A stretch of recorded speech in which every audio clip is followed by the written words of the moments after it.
Oh, good morning, everyone.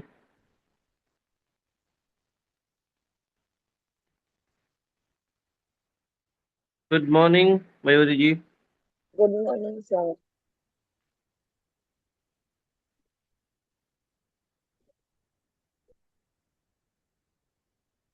आवाज आ रही है मेरी, मयूरी जी? हाँ हाँ हाँ हाँ आ रही है। Okay. Just give me one more minute. Yes.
Let's wait for a few more participants to join. Two more are coming. Can we hold on for 2 more minutes? क्या हम 2 मिनट और रुक सकते हैं? हाँ सर।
चलिए, गुड मॉर्निंग एवरीवन। थोड़ा सा अ, मेरे लैपटॉप के डिवाइस पर ये कनेक्ट नहीं हो रहा है। Good, good morning, I sir. Don't know why. नमस्ते सर। Good morning.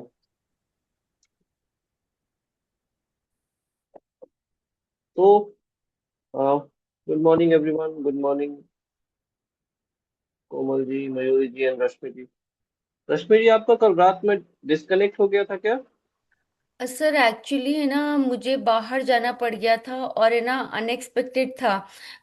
तो फिर है ना, और है ना उसके बाद है ना मैं नहीं ज्वाइन कर पाई थी। अच्छा अच्छा। लेकिन लोग लगभग लगभग नींद की स्थिति में पहुंच चुके थे तब तक, और सबसे मेन पार्ट आपने मिस कर दिया, जो सबसे मोस्ट इफेक्टिव पार्ट था। जी जी जी बिल्कुल। और इसका मेरे को बाद में जब मैंने लोगों के वो पढ़े रिव्यूज तो मुझे बड़ा दुख हो रहा था, पर मैं ना कल संडे था एक्चुअली सर, और पहले से डिसाइडेड नहीं थी ना क्लास, तो इस वजह से ना पहले से काफी सारी चीजें थी जो जो प्री ऑक्यूपाइड थी। हम्म। कोई बात नहीं, कोई बात नहीं। आप लोगों के पास सिलेबस आया? हाँ। सर। हाँ जी यस सर, सर। आया है। चलिए ठीक है। स्लिप मिल गया सिलेबस। सिलेबस आया है आपके पास, तो आपका पहला, आप देखिए, तो सिलेबस को पहले खोल कर देखिए अच्छे से, क्या लिखा है उस पर, क्योंकि without syllabus there is no road map.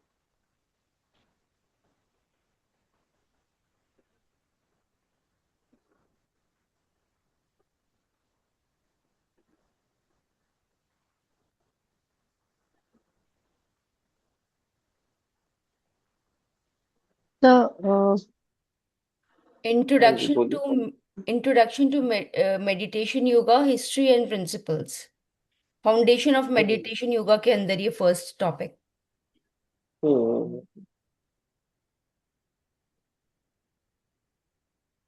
Hmm breathing in meditation techniques, stress techniques for stress management and emotional balance. मतलब इसका ये हम्म फाउंडेशन है। सेकंड में है कोर मेडिटेशन प्रैक्टिसेस। ये guided meditation techniques, mindfulness meditation, concentration and focus training, chakra hmm meditation, hmm and the third is advanced concept of meditation yoga, mantra meditation, the power of sound, yog nidra, philosophy and emotional intelligence for hmm instructors, uh, designing meditation yoga classes for diverse audiences. Hmm And the fourth one is practicum and teaching experience. हम्म इसमें है hands on practice of core techniques, scenario based teaching demonstrations, peer and hmm instructor feedback. हम्म हम्म।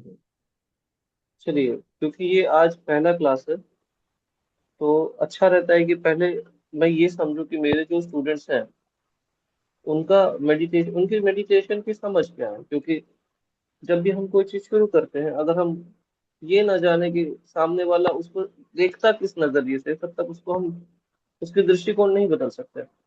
आप सभी लोग हिंदी में comfortable हो ना? Yes sir. हाँ हाँ। सभी लोग? हाँ जी सर। Yes sir. तो मुझे जानना है कि मेडिटेशन से आप लोग क्या समझते हैं। मेडिटेशन मतलब एक जगह पे ध्यान लगाना, और मेरे हिसाब से, और अपने माइंड में कोई भी चीज आने मत देना।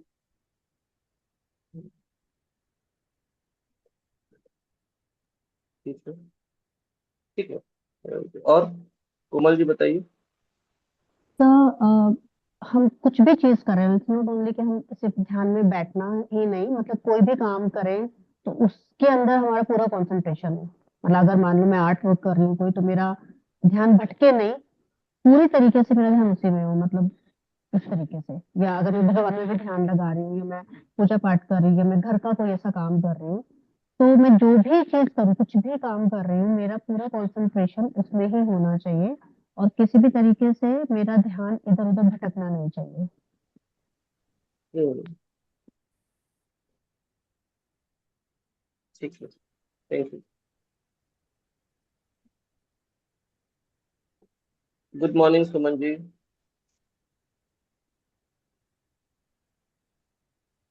यस, रश्मि जी आप बताइए। सर मेडिटेशन जैसे कि अ, अपने सांसों के ऊपर अपने को ध्यान करते करते, मतलब what I do is this कि जस्ट अपनी सांसों पे ध्यान देना, and whatever thoughts are coming to your mind just let them come and don't let them, उसको रोकना नहीं है, just let them flow like that, just you do not have to think of the thought, and just pay attention to your breath taking in and out. Hmm, yes, yes.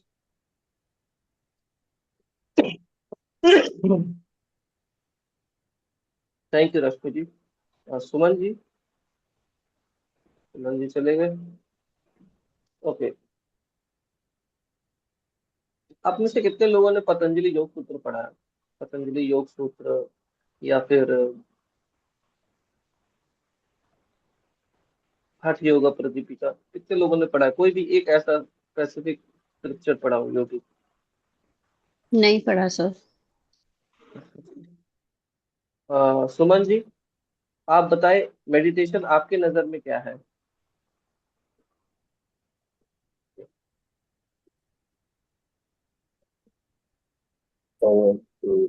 Relaxation sir,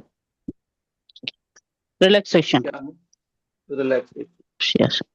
Actually, I'm sir joining from remote, so I won't be. I'm just attending. As I okay, okay, mentioned earlier, yes, I no problem messaged है, you. Yes. This is no Okay. Problem. Okay. Okay, sir. First of all I would say कि meditation के बारे में अभी तक आपने जितना कुछ भी जाना है, उसको उसको अनलर्न करना बहुत जरूरी है। मेडिटेशन करने के कई सारे तरह के मेडिटेशन है। सिर्फ ब्रेथ पर फोकस करना, मंत्र पे फोकस करना या थॉट्स नहीं आने देना मेडिटेशन नहीं है। मेडिटेशन का प्रॉपर डेफिनेशन क्या होता है उसको ऐसे समझेंगे कि आपने, अच्छा, आप में से कितने लोगों को अष्टांग योग के 8 लिम्स के बारे में पता है? 8 अंग के बारे में सीक्वेंस से नहीं पता है? यम, नियम, आसन, प्राणायाम, यम प्रत्याहार, धारणा, नियम ध्यान, समाधि। आसना प्राणायाम प्रत्याहारा. I just remember. धारणा, ध्यान, समाधि। और हम बात कर रहे हैं ध्यान की। और इससे पहले हमें इतने सारे अंग क्यों दिए गए हैं? कभी आपने सोचा कि जब आप आसन करते हो उसके बाद ही प्राणायाम क्यों करते हो? प्राणायाम उससे पहले क्यों नहीं कर लेते?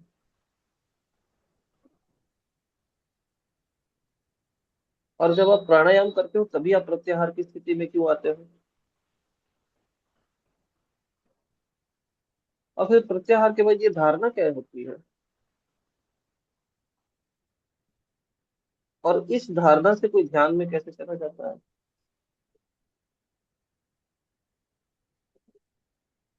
क्योंकि बेसिक जो सबसे ऑथेंटिक योगा फिलॉसफी मानी जाती है वो पतंजलि की मानी जाती है। तो ध्यान क्या है? ध्यान है रिलैक्स स्टेट ऑफ अवेयरनेस।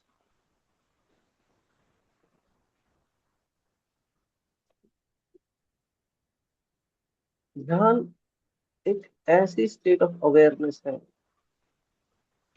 जहां पर आप जिस वस्तु पर कंसंट्रेट कर रहे हो ना, उसके साथ एक कंटिन्यूअस फ्लो बना रहता है आपके कॉन्शियसनेस का। अब इसको इस तरह से आप देखो कि कंसंट्रेशन यानी धारणा का अर्थ होता है हमने किसी एक वस्तु पर ध्यान यानी फोकस करना शुरू किया।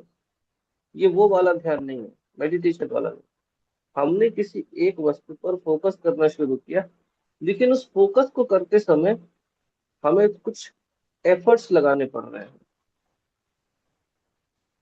तो जब हमें एफर्ट्स लगाने पड़ते हैं तब हम कह सकते हैं we are trying to concentrate. पर जब वो फोकस करते समय आपका एफर्ट खत्म हो जाता है, आपको एफर्ट्स नहीं लगाने पड़ते, जब एक कंटिन्यूअस फ्लो बन जाता है, तब उस स्थिति को हम कहते हैं ध्यान। ऐसा समझिए कि कंसंट्रेशन यानी धारणा में तीन चीजें थी। एक ध्यान करने वाला, दूसरा जिस चीज पर हम ध्यान कर रहे हैं, और तीसरा ध्यान करने की प्रक्रिया या फिर ध्यान करने में जो एफर्ट लग रहा है। मेडिटेशन का मतलब होता है ये ध्यान करने का जो एफर्ट है ना वो खत्म हो जाता है। अब सिर्फ ध्यानी और जो वस्तु है ध्यान करने वाली, वही दोनों बचते हैं, क्योंकि अब वो एफर्टलेस हो जाता है। यही है ध्यान। सर एक बार दोबारा ये वाली लाइन बताएंगे आप? अ, मतलब अभी आपने जैसे धारणा बताया कि जब हम किसी वस्तु पर फोकस करते हैं हम्म। और कॉन्सेंट्रेट, हम मतलब फोकस करने के लिए हम कोशिश कर रहे हैं। हाँ, जब हम किसी चीज पर फोकस करते हैं लेकिन उसमें एफर्ट लगता है आपको, हाँ वो एफर्ट लगता है। कंसंट्रेशन, ठीक है। वो कंसंट्रेशन है। राइट। लेकिन जैसे ही वो एफर्ट खत्म हो जाए, वो एफर्टलेस हो जाए, तो वो मेडिटेशन हो जाता है, क्योंकि वहां पर फिर आता है रिलैक्स स्टेट ऑफ अवेयरनेस। अच्छा, अब धारणा तक जो, धारणा और ध्यान, धारणा कैसे हम्म, अलग है ध्यान से? धारणा धारणा का ही एक स्तर ऊपर आता है। ध्यान देखिए, धारणा ही परिपक्व होकर ध्यान बन जाता है। अच्छा। जैसे आपको मैं उदाहरण देता हूँ, रियल लाइफ उदाहरण देता हूँ। आप में से हर कोई ना कोई काम कर रहा होगा। जब आपने शुरुआत की होगी काम की तो बड़ा एफर्ट लगता होगा, जी। लेकिन उस चीज को रिपीट करने के बाद एक समय आया होगा जब वो एफर्टलेस हो गया होगा, है ना। जी। तो वही स्थिति ध्यान की है। अब आप अपने कम में ध्यान में चले गए हो। अब मयूरी जी का मुझे पता चला रूटीन इतना, मतलब हेक्टिक शेड्यूल है, उसके बावजूद भी उन्होंने ज्वाइन किया, और बिल्कुल एग्जैक्टली उसी टाइम पर उनके शेड्यूल उनका हैवी है जिस टाइम पर क्लासेस होती है। तो इतना वो क्यों कर पा रही है पता है? एक अपने काम में जब इंसान को लगन हो, उसको मन लगना शुरू हो जाए, तब वो कर पाता है। लेकिन ये मन लगना तभी शुरू होता है जब वो अपने काम में ध्यान की स्थिति में हो। यानी अब वो उस चीज को एफर्ट की तरह नहीं देखता, अब वो उस चीज को एफर्टलेस होने की दिशा में देखता है। अब तो बिल्कुल फ्लो में आ गया है। मेरे दिन की शुरुआत लगभग लगभग हर रोज 5 बजे से शुरू होती है, और रात को 12 बजे खत्म होती है। इस बीच में मेरे पास 4 घंटे का वक्त भी बचता है। लेकिन पहले अगर मैं एकदम शुरुआत में इतना काम करता तो शायद मैं नहीं कर पाता। लेकिन आज मेरे लिए आसान इसीलिए है क्योंकि मुझे इसमें अच्छा लगता है। आप सबों को भी अपना काम जब बेहतरीन लगना शुरू हो जाएगा ना, आप देखोगे आप 12 घंटे काम करो, 16 घंटे काम करो, आप कर लोगे, क्योंकि आप उस काम में ध्यान की स्थिति में हो। ध्यान टाइम के भी डायमेंशन को या टाइम की ड्यूरेशन को अल्टर कर देता है। आपने गौर किया है, जिस काम को करने में बहुत मजा आता है पता ही नहीं चलता। आमतौर पर मैं देखता हूँ घर पर मम्मी या फिर जो दादी वगैरह होती है, वो कहती है कि हाँ हाँ बेटा बस 10 मिनट में खाना बन जाएगा। अब मुझे पता रहता है कि 1 घंटे लगने वाले हैं सब कुछ बनाने में, लेकिन वो बोलते 10 मिनट बन जाएगी। तो वो इतनी बार उस चीज को कर चुकी है कि उनको वो करते समय बस लगता है ऐसा कि 10 मिनट ही बीत जाए। लेकिन हम तो घड़ी देख रहे होते हैं। उसी तरीके से जब हम कहते हैं ना कि ये फलाने मतलब आप कोई तैयारी करने जा रहे हो, तो कोई बच्चा पढ़ाई कर रहा है, आपके भी बहुत लोगों के बच्चे होंगे, या फिर आप खुद स्टूडेंट रहे होंगे तो आपने देखा होगा कि कोई कॉम्पिटिटिव एग्जाम की तैयारी करने के लिए बैठे तो आपके दिमाग में रहा होगा या फिर आपने कहा होगा कि 8 घंटे 10 घंटे पढ़ने होंगे। ऐसा नहीं है। जब आप ध्यान की स्थिति में होते हो तो आप खुद ब खुद 8 10 घंटे पढ़ लेते हो। आपके अंदर किसी भी चीज को लेकर कितना ध्यान है, ये डिसाइड करेगा कि आप उस चीज को कितनी देर तक कर सकते हैं। एक उदाहरण देता हूं मैं। आपको पता है रश्मि जी, कल 2 घंटे लोग रुके थे। 2 घंटे। वो 2 घंटे इसलिए रुके थे क्योंकि 2 घंटे में निरंतर वो रेस्ट के डीपर स्टेट्स पर जाते चले गए।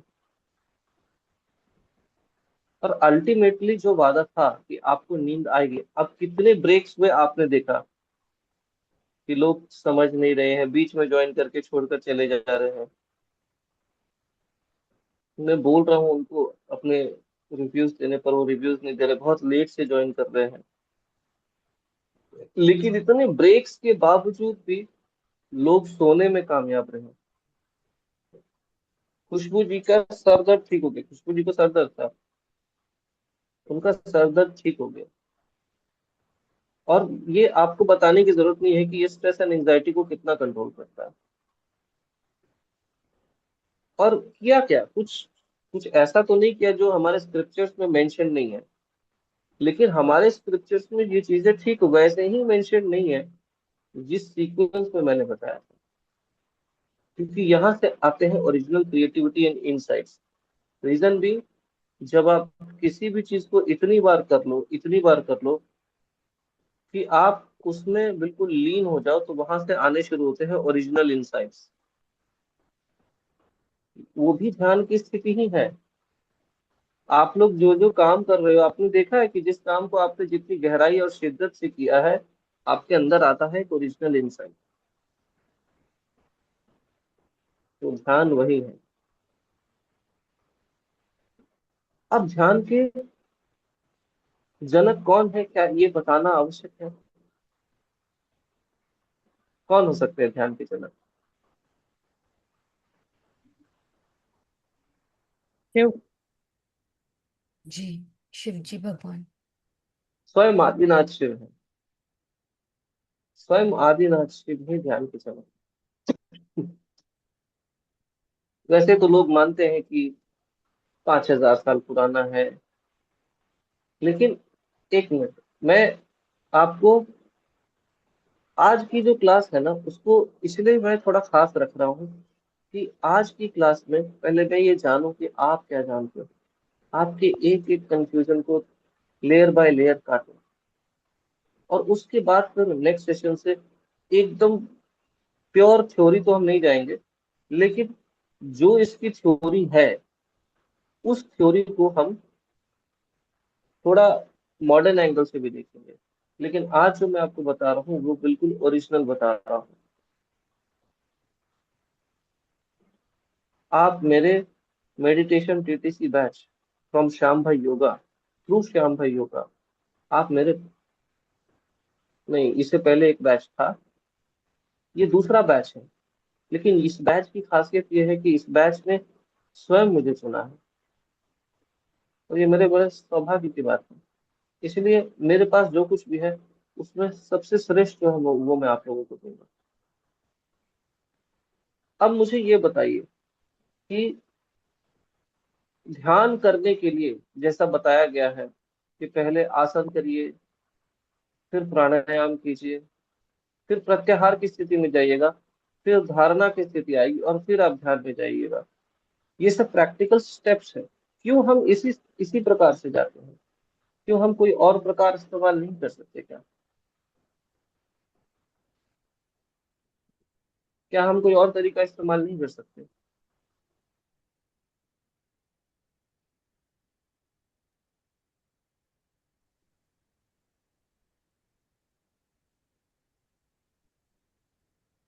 कोई बोलना चाहेंगे?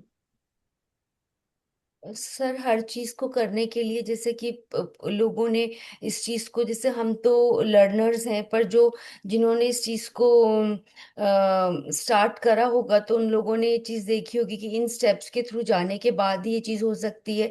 तो हर चीज को फाइंड करने का एक वे होता है, तो that may be the way for it, exact way to achieve it. हम्म ये मतलब आंसर तो कोई गलत नहीं कह सकता, लेकिन एब्सोल्युटली करेक्ट नहीं है, लेकिन ठीक है, आपका इसमें कॉमन सेंस चला है, तो अच्छा है। आंसर गलत नहीं है, लेकिन इसमें और कुछ एडिशन हम कर सकते हैं। ठीक है।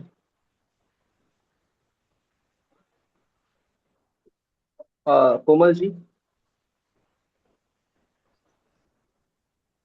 सर मेरे को एक्चुअली जो इससे पहले वाले स्टेप्स हैं उनके बारे में भी सच में नहीं पता है। मतलब मैंने योगा कभी ना सच किया है ना, बहुत बेसिक जैसे करवा, मतलब यूट्यूब पे या रामदेव जी का देख के या इधर उधर से थोड़ा बहुत वैसे कर लेती हूँ, लेकिन मैंने थ्योरी कभी पढ़ी नहीं है ना कभी जानने की कोशिश की कि क्या ये है।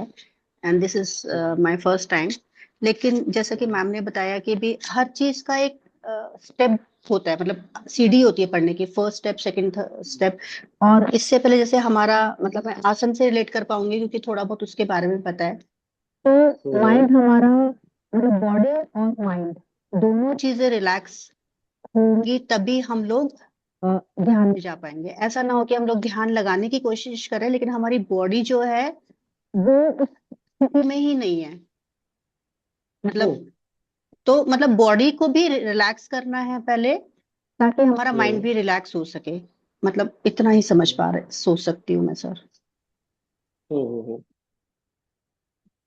देखिए, मेरा मेरा प्रयास रहेगा कि एकदम रियल लाइफ एक्सपीरियंसेस जब मैं आपको दूं, एग्जांपल्स, तो आपको ज्यादा आप रिलेट कर सके। मयूरी जी, आप कहना चाहिए। मुझे ऐसा लगता है, मेरा भी फर्स्ट बैच ही है ये योगा का। और मेरे को ऐसा लगता है कि ये सीक्वेंस है, लेकिन हम लोग अलग तरीके से भी कर सकते हैं, क्योंकि अ, कुछ भी माइंड को रिलैक्स करने के लिए मुझे ऐसा लगता है बॉडी को रिलैक्स करने की जरूरत नहीं होती है। हम लोग हम लोग के पास इतना ताकत हो सकता है कि हम लोग माइंड को भी रिलैक्स कर सकते हैं डायरेक्टली। लेकिन ये सीक्वेंस पहले से चलता आ रहा है, इसलिए ऐसा कर रहे हैं, हो सकता है। वैसे सर यहाँ पे मैं हम्म एक चीज और, मतलब अभी मेरे दिमाग में ये है कि हमारा, हम जब स्ट्रेस्ड होते हैं तो हमारी बॉडी हम्म भी स्ट्रेस्ड रहती है, चाहे हमें हम्म कोई बीमारी ना हो। मतलब जैसे मैं अपना हम्म पर्सनल बताती हूँ, अगर मैं आज, तो मैं नेक्स्ट डे मेरा पूरे मेरे लेग्स पेन करेंगे या थकी थकी रहेगी बॉडी, मेरा किसी चीज में मन नहीं लगेगा, मतलब मैं टायर्ड फील करती हूँ। ऐसा नहीं कि मुझे कोई बहुत बीमारी है, कुछ भी नहीं है, आई एम परफेक्टली ओके। लेकिन क्योंकि मैं रात को नहीं सोई हूँ या मैं टेंशन में हूँ या किसी भी कारण से, मतलब मैं स्ट्रेस है मेरे माइंड में, तो मेरी बॉडी रिलैक्स नहीं हम्म हो पा रही है। तो ये भी हो हम्म सकता है कि अगर मेरा माइंड रिलैक्स्ड है तो उसी से मेरी बॉडी रिलैक्स्ड रहे। This can also be one point. मतलब जैसे भी हम्म मैं खुद ही अपने उसको क्रॉस कर रही हूँ पॉइंट को, जो मैंने बोला था कि बॉडी भी रिलैक्स होनी चाहिए, माइंड भी रिलैक्स होना चाहिए। लेकिन अभी मैं सोच रही हूँ तो मुझे लग रहा है कि नहीं, अगर मेरा माइंड रिलैक्स होता है तो मैं like I am a happy person, और फिजिकल भी मैं बहुत एक्टिव फील करती हूँ। हम्म करेक्ट करेक्ट। लेकिन आपको आज मैं जो बताऊंगा ना, आप उसको एक बार क्रॉस वेरीफाई करना। वाई भी आपने किया है? नहीं सर, वाई मेरा भी। मेरा सिर्फ ये वॉलेंटियर वाला फर्स्ट मेरा योगा का कोर्स है। मैंने ये ही फर्स्ट ज्वाइन किया, इससे पहले मैंने कुछ सच कोई कोर्स नहीं किया सर। वही तो बोल रहा हूँ, वाई भी योगा वॉलंटियर्स अच्छा कोर्स। सॉरी, हाँ योगा वॉलेंटियर, हाँ हाँ हाँ, वाई सॉरी, मुझे लगा आप अपग्रेड लेवल चालू का है। कुछ है। हाँ जी, ये मैंने ज्वाइन किया है, और अभी मैंने जस्ट ज्वाइन ही किया है। शायद आप ही की सेकंड क्लास जब थी वो मेरी सेकंड थ्योरी क्लास थी, मतलब दो क्लासेस, तो सेकंड थर्ड क्लास मेरी वो थी। तो अभी रिसेंटली ही किया, 2 दिन छुट्टी आ गई सैटरडे संडे। हम्म तो मैं अपने क्लासेस में खास करके जहाँ पर डिफरेंट स्कूल्स ऑफ योगा की बात आती है, आई थिंक वो आपका 1.2 है, चैप्टर नंबर 1.2 है। वहां पर जब बात होती है ना, तो अलग अलग स्कूल ऑफ योगा एक्चुअली कर क्या रही है और वो कहाँ से शुरुआत कर रही है, इसके बारे में बात होती है। सबसे पहले अगर कुछ आता है तो हमारा शरीर ही आता है। हमारे स्क्रिप्चर्स कुछ बातों पर राजी हैं। अगर हमारा शरीर हेल्दी नहीं है, अच्छा शरीर के अंदर एनर्जी चैनल्स भी आप जोड़ लो, ठीक है। जैसे एनर्जी चैनल्स में हमारे बोथ नॉस्ट्रल्स, अगर आपको कभी बहुत गर्म महसूस करना है तो आप अपने राइट नॉस्ट्रल से सांस लो और लेफ्ट से छोड़ दो। बिल्कुल जब ठंड का मौसम होता है तब ये करके देखो आप। जब आपको बहुत गर्मी लग रही हो तो आप लेफ्ट नॉस्ट्रल से सांस लो और राइट से छोड़ दो, और इसको करते चले जाओ। अब ऐसा क्या है कि ये एनर्जी चैनल्स को आप जब मैनिपुलेट करते हो तो आपके भीतर का टेम्परेचर बदल जाता है। आप मेंटली सोचो ना, मेंटली सोचने से आपका टेम्परेचर क्यों नहीं बदल रहा?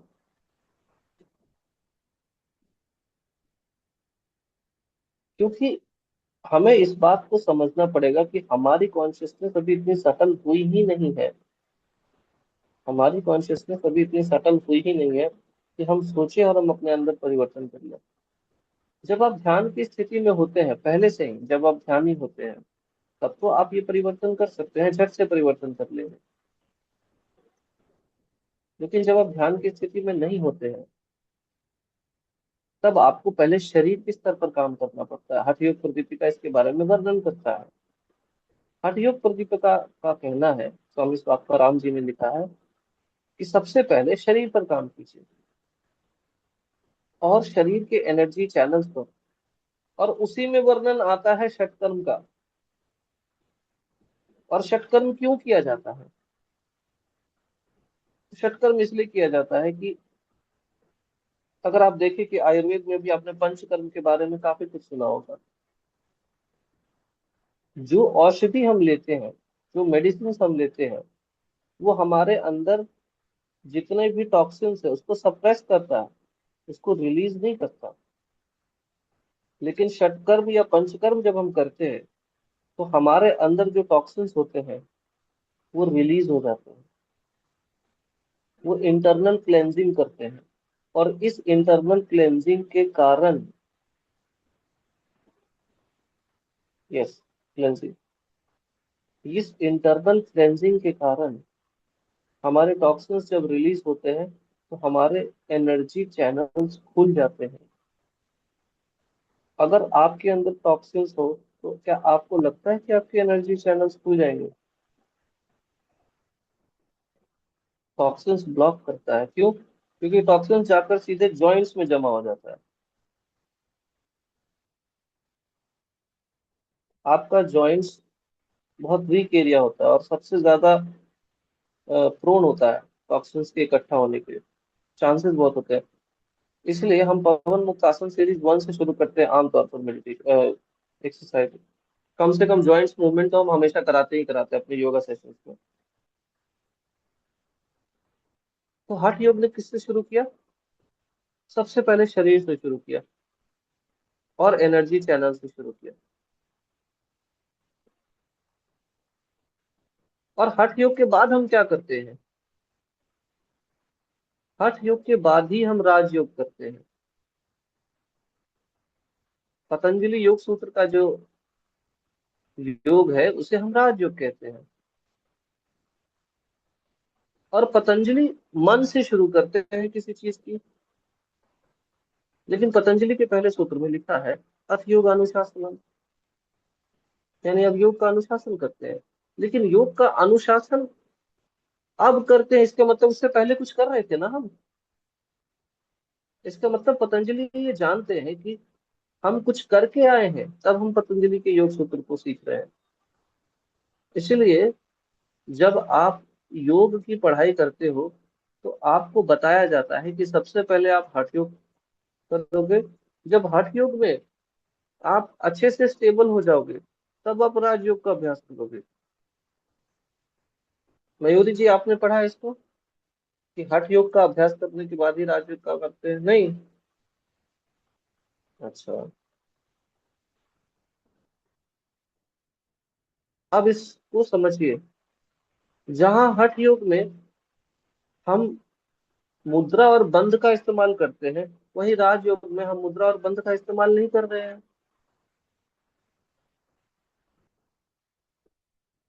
अच्छा, हम में से बहुत सारे लोगों को लगता है कि जो हम आसन कर रहे हैं, जो हम प्राणायाम कर रहे हैं, वो ध्यान से अलग है। क्या वाकई में वो ध्यान से अलग है? ध्यान से इसीलिए आपके आसन या प्राणायाम अलग नहीं है, उसके मुख्य कारण को समझिए। जब आप आसन कर रहे होते हो, अगर आपने आसन का डेफिनेशन पढ़ा होगा, तो आसन का मतलब ही होता है कि स्थिर सुखम आसनम, यानी एक ऐसा पोस्चर जिसमें आप स्थिरता से और सुखपूर्वक बैठ सकते हैं। पर आप स्थिरता से सुखपूर्वक बैठ कहाँ पाते हैं, या फिर स्थिरता से सुखपूर्वक किसी पोस्चर में आ कहाँ पाते हैं? जब आप योगा आसन कराते हैं, तो लोगों को थोड़ा सा इंटेंस चाहिए। आप उनको अगर सही तरीके से सिखाओ तो बहुत इंटेंस कराने की जरूरत नहीं है, बिना पसीना छुड़ाए भी आसन कराए जा सकते हैं। और वो आसन जब आप कराते हो ना, तो वो आसन को आप ध्यान की तरह बना सकते हो। जैसे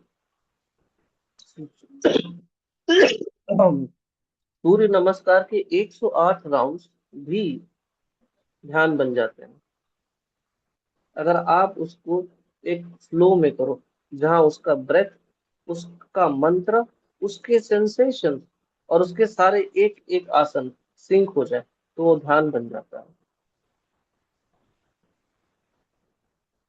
अब प्राणायाम पर अगर हम आए, तो आपने देखा रश्मि जी, कल तो आप आई थी डेमो में, आपने सिर्फ अपने प्राणों पर ध्यान देना शुरू किया कुछ मुद्राएं लगाकर।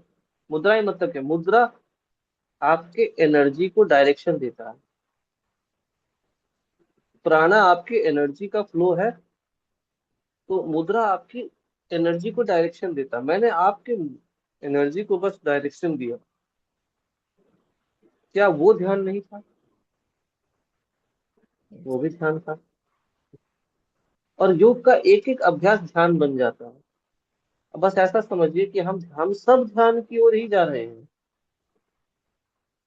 अब आप देखना, जब आपने सारे मुद्रा प्राणायाम कर लिए, एक समय आया होगा जब सेंसेस बाहर की ओर नहीं भाग रहे होंगे। जो सेंसेस बाहर की ओर नहीं भागते हैं और अंदर की ओर चले जाते हैं, बिल्कुल रिलैक्स स्टेट ऑफ अवेयरनेस में चले जाते हैं, उसकी पहली स्थिति जो होती है उसको कहते हैं प्रत्याहार। क्योंकि जब तक हमारे सेंसेस बाहर की ओर भागेंगे, क्या आपको लगता है कि जब तक हमारे सेंसेस बाहर की ओर भागेंगे, हम कुछ प्रोडक्टिव कर पाएंगे? No, sir. नहीं कर पाएंगे। We will not be able to give our 100% to that thing, although we will try, but we won't be able to. और यस, यस, हम कुछ प्रोडक्टिव कर ही नहीं पाएंगे, क्योंकि हमारा ध्यान इधर उधर भटका रहेगा। जब तक कि हमारा ध्यान या हमारे सेंसेस हमारे पूरी तरह से अंदर की दुनिया में नहीं चले जाते। अब हम बैठे हुए हैं पर, या हम कुछ करने के लिए जा रहे हैं, हमें खाने का मन कर दिया, या हमने कुछ देख लिया, हमारा ध्यान उधर चला गया, इसका मतलब हमने कभी अपने कॉन्शियसनेस पर कंट्रोल करना सीखा ही नहीं। प्रत्याहार ऐसी स्थिति है जहां पर एक ब्रेक लग जाता है, कि नहीं, भटकना नहीं है इधर उधर, बस इसको ब्रेक लगा दो। और उसके बाद फिर आते हैं धारणा की स्थिति, क्योंकि अब आपने ब्रेक लगा दिया। अब आप ये तय कर सकते हो कि आपकी कॉन्शियसनेस किस डायरेक्शन में जाएगी। अब आपको कोई ये टर्म्स डिक्टेट नहीं करेगा, अब आप अपने टर्म्स डिक्टेट करोगे अपने कॉन्शियसनेस को, अपने माइंड को, कि hey, look at that point, not there. तो आपका माइंड कहेगा हाँ हाँ ठीक सर। यानी प्रत्याहार की स्थिति में आने के बाद, जैसा कि रश्मि जी आपको याद होगा कि हमने कल जब किया था मुद्रा ध्यान, मुद्रा प्राणायाम, तो आप प्रत्याहार की स्थिति में थे,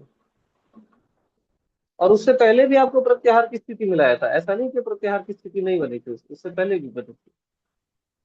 और इतना सब कुछ करने के बाद फाइनली जो मैंने ब्रीदिंग अवेयरनेस करवाई थी, वही धारणा थी, अपने ब्रेथ की धारणा करना। और वो ब्रेथ की धारणा करते करते करते करते कुछ लोगों से तो काउंटिंग भी मिस हो जा रही थी, क्योंकि वो बीच बीच में बिल्कुल डीप रेस्ट में चले जाते थे। ये सर काउंटिंग मेरी भी जो बैकवर्ड काउंटिंग चल रही थी मेरी मिस हो गई थी, और मुझे हल्की सी झपकी जैसा, वहां तक तो मैं थी भ्रामरी के बाद जो आपने कराया था, उसके बाद मेरे यहाँ पे कोई आने वाले थे तो फिर मैं बस वो आ गए और मेरा वो मिस हो गया। आप अगर उसको पूरा कर देते तो आप पक्का सो जाते। लेकिन आपने ये देखा कि अगर आप ये प्रैक्टिस कर, अच्छा वो जो है आइडियली 108 राउंड्स किया जाता है, मैंने 27 राउंड्स की बताया। तो किसी को कितना भी नींद का प्रॉब्लम होगा ना, वो बस उसको करेगा, वो सो जाएगा। क्यों? क्योंकि यहाँ पर एक एक प्राणायाम हमारे अंदर कुछ न्यूरोकेमिकल चेंजेस करता है।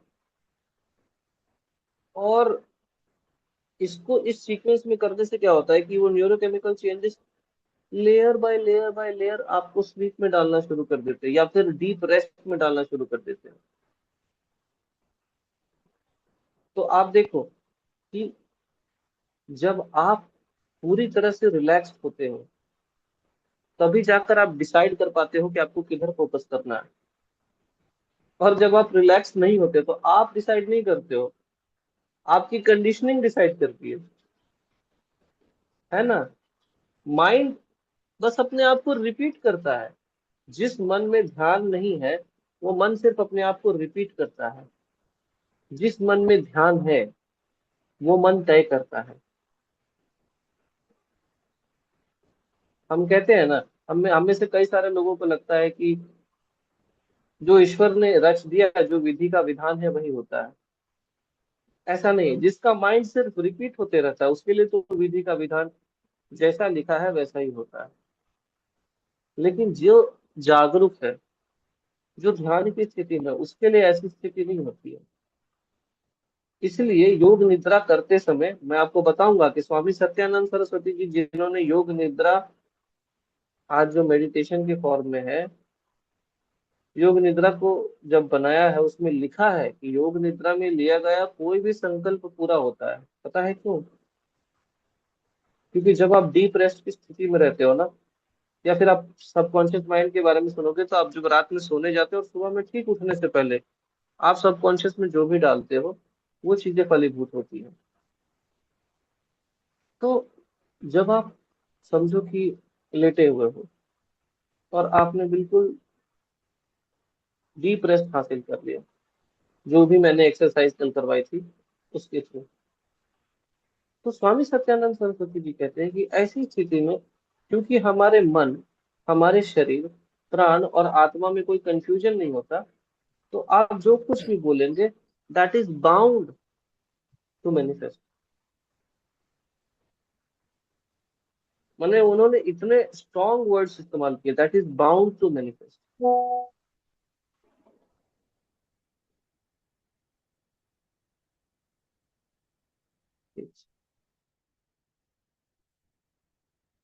अब ये सोचने वाली बात है कि that is bound to manifest, मतलब कुछ ना कुछ ऐसा है जो हमारे विल पावर को एक्टिवेट कर देता है। इसका मतलब है कि ये यूनिवर्स जो है वो फिक्स नहीं है, या फिर फिक्स है भी तो उन लोगों के लिए है जिनका माइंड में कुछ नया नहीं आ सकता।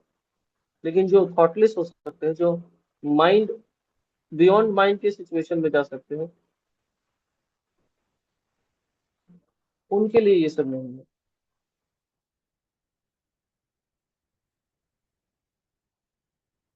अब मुझे ये बताइए कि आप में से कितने सारे लोगों ने आज तक थॉटलेस कंडीशन या सिचुएशन को एक्सपीरियंस किया है, कभी भी?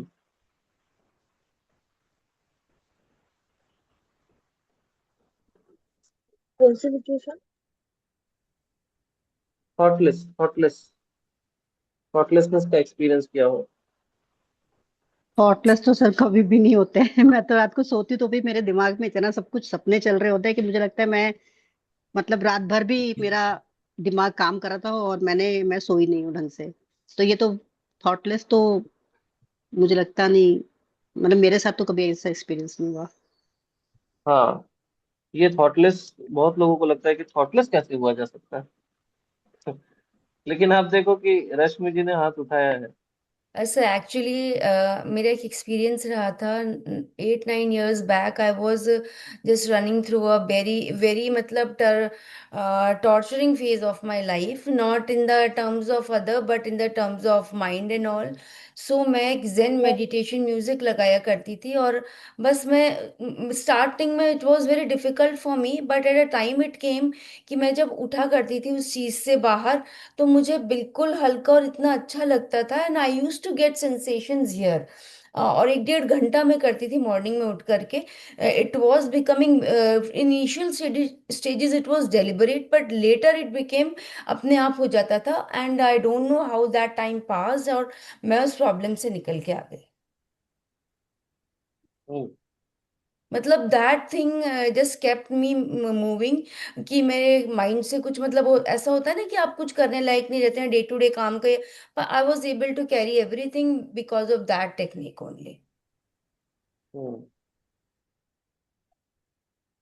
वैसे आपको पता है कि हो सकता है कि जब हमारा मेंटल टॉर्चर बहुत ज्यादा बढ़ जाता है ना, तो ईगो ब्रेक हो जाता है। उस ईगो ब्रेक की सिचुएशन में कई बार हम एक अल्टर्ड स्टेट ऑफ कॉन्शियसनेस में चले जाते हैं। ठीक है, पहले तो बहुत तकलीफ होती है, फिर अचानक से तकलीफ सब समाप्त हो जाती है और हम अल्टर्ड स्टेट ऑफ कॉन्शियसनेस में चले जाते हैं। और ये बहुत सारे लोगों ने एक्सपीरियंस किया है। और जो इसको रेजिस्ट करते हैं ना, उनको प्रॉब्लम होती है। जो रेजिस्ट नहीं करते हैं, जो सबमिट कर देते हैं, उनको प्रॉब्लम नहीं होती। Just trust the Almighty and just do your work. That is main this thing. Just trust the process of almighty. ध्यान को लेकर जितनी भी आज तक आपकी परसेप्शन है, उन सबको साइड कर लीजिए। और मैं आपको ये दावे के साथ कह सकता हूँ कि एब्सोल्यूट रिलैक्सेशन इज मेडिटेशन। उसके अलावा कुछ भी मेडिटेशन नहीं है। जहाँ एफर्ट्स है वहाँ मेडिटेशन नहीं है। जहाँ कुछ करना होता है वहाँ मेडिटेशन नहीं है। जहाँ कुछ नहीं करना होता वहाँ मेडिटेशन है। मेडिटेशन की स्थिति में पहुंचने के लिए हम कुछ करते हैं ताकि हम कुछ नहीं करने की स्थिति में आ सके।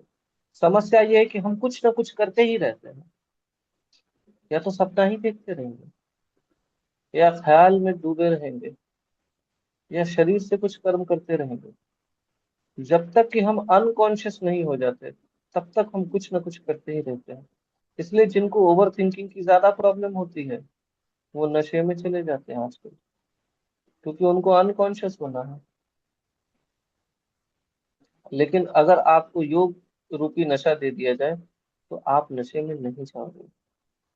मैं वही योग रूपी नशा आप सभी को देना चाहता हूँ। और मैं आपको दावे के साथ कहता हूँ कि आपका आसन भी, आपके प्राणायाम भी, आपकी मुद्राएं भी, आपके बंध भी, सब के सब आपके मेडिटेशन से जुड़े हैं।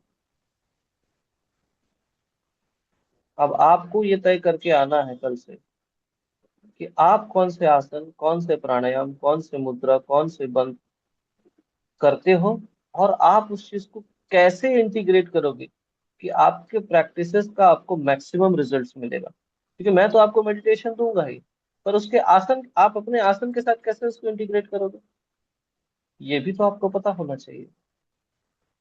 तो इसका विज्ञान समझना बहुत आवश्यक है। और बहुत डिफिकल्ट नहीं है, बहुत सिंपल है। इस सेंट्रल कंसेप्ट को हमेशा याद रखें, जो कि मैंने अपने सेशंस में हमेशा कहा है, कि जब हमारा शरीर, मन, आत्मा, प्राण सब एक लय में चलना शुरू हो जाए, इन चारों में कोई कंफ्यूजन नहीं हो, तो वो योग की स्थिति है। इसीलिए तो योग निद्रा कही जाती है।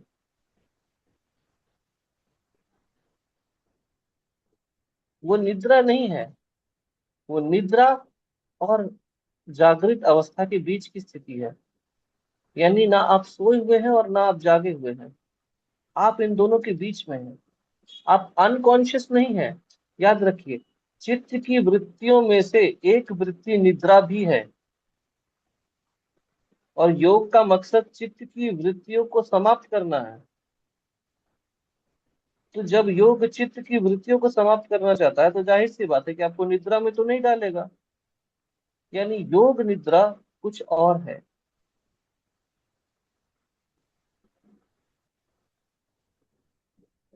और ये योग निद्रा आपको ऐसी स्थिति में ले आता है जहां पर आप अपनी आत्मा से जो कुछ भी कहेंगे वो सारा का सारा आपका अस्तित्व का एक एक लेयर मानना शुरू कर देता है। कोई भी बच्चे को जब आप कहते हैं कि अरे वो तो बड़ा अच्छा ध्यान से पढ़ाई करता है, बड़ा सिंसियर बच्चा है, क्यों कहते हो आप? क्योंकि वो जो अपने आप से कहता है ना, उसका अस्तित्व का एक एक हिस्सा मानता है। किसी के अंदर आत्मविश्वास कैसे आता है? आत्मविश्वास तब आता है जब उसकी आत्मा उसके चयन, उसके शब्दों पर विश्वास करती है।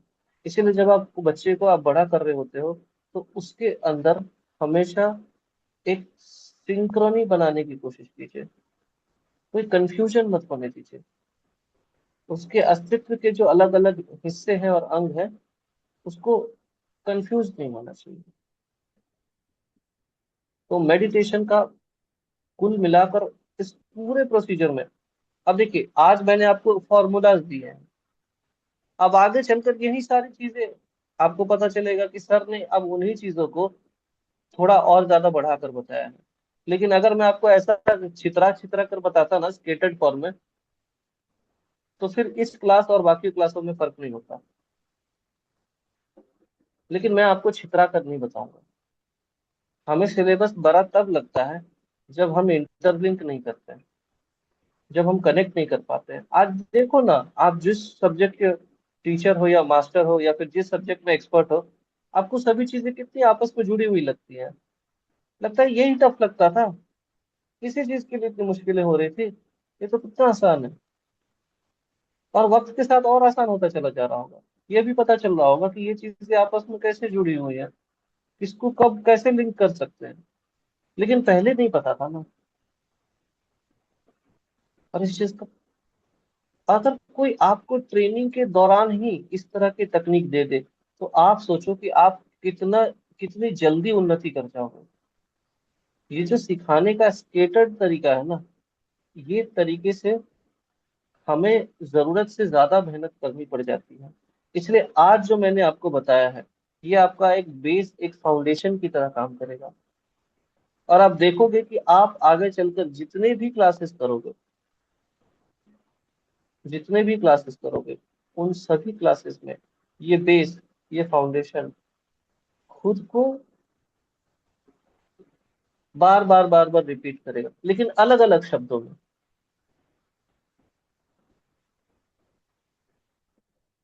तो ध्यान की जर्नी ऐसा समझिए, कुछ इस तरह सा है जैसे ध्यान आपके आसन से या ध्यान आपके यम नियम से भिन्न नहीं है। उन सब में आपको ध्यान जोड़ते चले जाना है। बस बात यह है कि हर लेवल पर एफर्ट्स कम होते चले जाएंगे। जैसे आसन में एफर्ट्स ज्यादा है, फिर प्राणायाम में थोड़े कम है, फिर मुद्रा बंध में और भी कम है ना। ध्यान, हम आसन में थोड़े ज्यादा एफर्ट्स करते हैं, फिर प्राणायाम और मुद्रा बंध में थोड़ा कम करते हैं, प्रत्याहार में हमारा एफर्ट और भी कम हो जाता है, धारणा में एफर्ट और भी कम हो जाता है। क्योंकि जब तक हम प्रत्याहार की स्थिति में पहुंचते हैं, धारणा करना बहुत आसान हो जाता है। और ध्यान की स्थिति मतलब क्या है? एफर्ट ही नहीं कर रहे, एफर्टलेस। आपको मैं बता दूं, कुछ करके ईश्वर प्राप्त नहीं होता, कुछ नहीं करके ईश्वर प्राप्त होता है। कुछ नहीं करना, शून्य हो जाना। Meditation is absolute nothingness.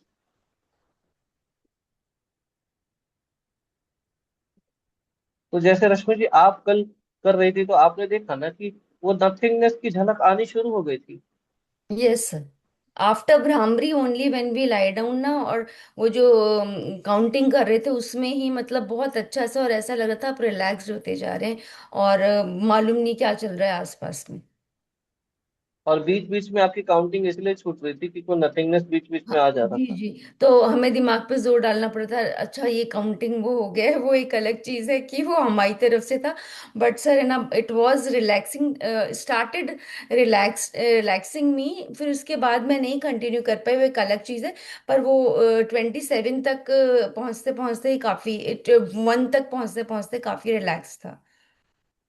ये अनुलोम विलोम ही आपने, मुझे लगता है पहला वाला ही लेवल किया होगा अनुलोम विलोम, और उसके बाद जो थ्रोट पर कर रहे थे वो नहीं किया होगा आपने। सर वो 27 के बाद मैंने नहीं करा था कुछ भी।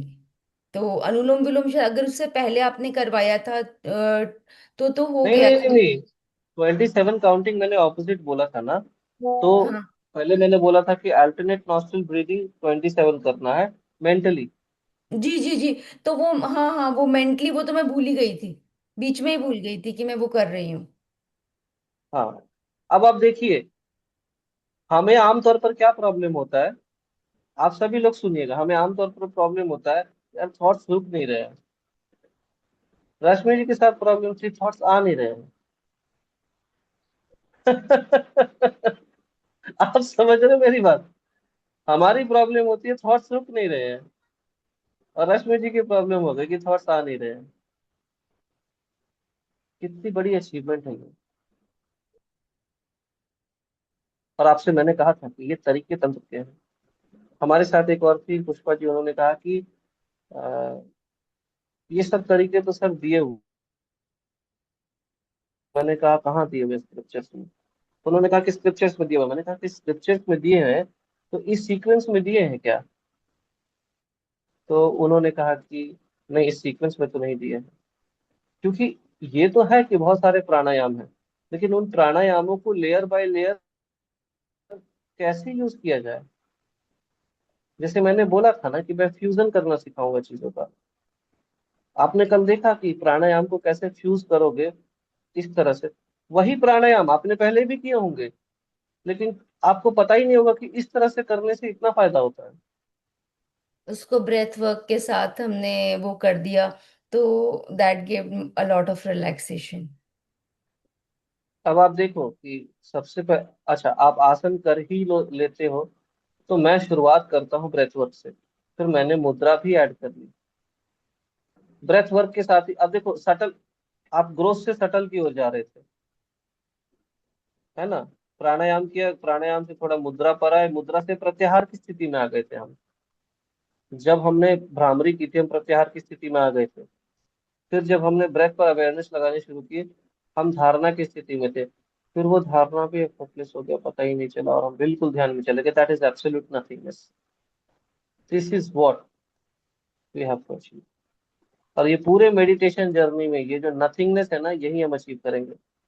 हमें पता चलना चाहिए विथ एक्सपीरियंस कि थॉटलेस होना इज नॉट इम्पॉसिबल, थॉटलेस रहना इज पॉसिबल। आप भी, मैं चाहूंगा रश्मि जी, अपने एक्सपीरियंसेस को थोड़ा अच्छे से वर्ड्स में कोट कर दें, ताकि लोगों को पता चले कि एक ऐसा मेडिटेशन कोर्स भी है जो जेन्युइनली लोगों को थॉटलेस कर सकता है। यहाँ स्ट्रगल इस बात का नहीं है कि थॉट क्यों नहीं रुक रहे, यहाँ स्ट्रगल इस बात का है कि थॉट क्यों नहीं आ रहे हैं।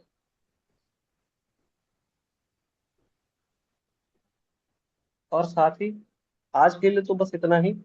आप सभी लोग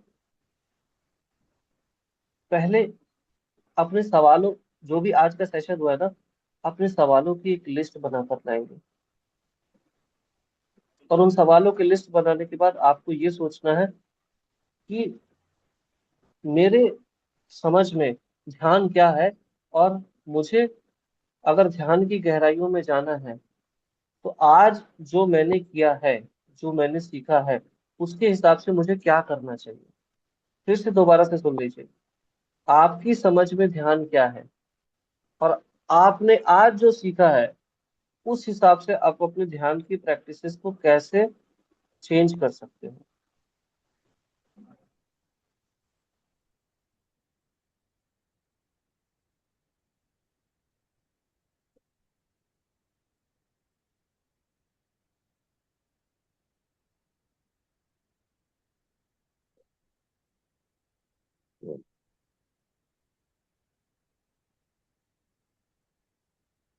तो रात के सेशन से पहले सभी लोग कुछ प्राणायाम, अगर नहीं आता तो उसको पता करके आएंगे। मैं तो सिखाऊंगा ही, कोई करेक्शन करना होगा तो। लेकिन हमारा टाइम थोड़ा ज्यादा बचेगा, बहुत बहुत कल टाइम चला गया था। बीच बीच में बहुत लोग डिस्टर्ब कर रहे थे, सवाल बहुत सारे पूछ रहे थे, लेकिन ठीक है। सर फिर भी हाँ अभी जो उसमें लिखा है कि जो थ्योरी क्लास है वो 2 टाइम होगी, लाइक 6 o'clock मॉर्निंग में और 8 o'clock भी लिखा हुआ है। तो तो आप आप 4 को 6 में ही आ गए। नहीं नहीं सर, जैसे आज तो मैंने अभी 6 बजे वाली क्लास अटेंड किया, आप अभी 8 बजे जो एक क्लास होनी है उसमें भी आप सेम ही चीज कराएंगे? हाँ मतलब दो, सेम चीज। अच्छा सेम चीज कराएंगे। हाँ ठीक है, ओके। तो ठीक है, मैं देखूंगी क्योंकि ये सेकंड हाफ वाला थोड़ा सा मेरा ना मैं किचन में बिजी हूँ, तो उस तरीके से बैठ के नहीं मैं सुन पाई हूँ, काम करते करते सुन पा रही हूँ। तो मतलब ठीक है, मैं बस वही पूछना चाहती थी कि दोनों 6 और 8 वाले बैच में आप सेम चीजें कराएंगे ना? चिंता मत कीजिए, ये रिकॉर्ड हो गया है। ठीक है सर। ठीक है, ये रिकॉर्ड हो गया, आप तक पहुंच जाएगा। आप लोग सब ये बना कर लाइएगा। ठीक है, चलिए, हाँ जी नमस्ते। Sir, thank take you care sir, everyone. Thank you. Thank you. Most welcome.